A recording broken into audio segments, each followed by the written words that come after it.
If you now look back on your founding phase and could give your past self some advice, what would you say?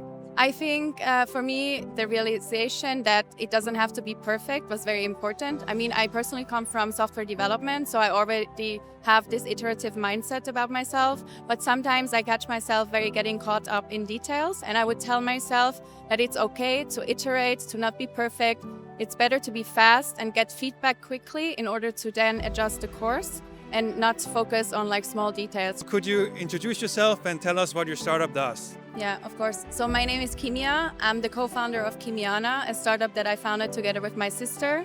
And we focus on sustainable solutions for smaller and medium-sized companies by providing technology consulting as well as performance coaching. Because our philosophy is that systems are only as effective as the people behind them. How is it to work together with your sister?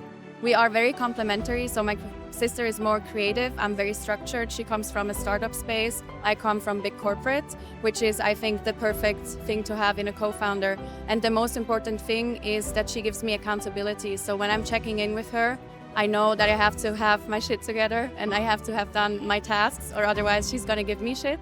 So it's absolutely amazing. I can really recommend having a co-founder in general. I think solopreneurs are, I have the biggest respect for them, but I have found for myself that having a co-founder actually gives me a lot of stability and security and support.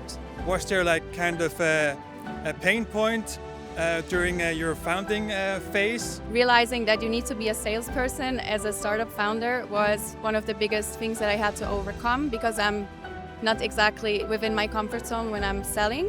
But I think what really helped me to overcome this was to realize that I'm not actually convincing someone about my services, but I'm figuring out what are their pain points and how can I help them, which makes me feel good about myself, but then also obviously in the long term helps the customer. For your future and the future of your startup, how can the highest community support you?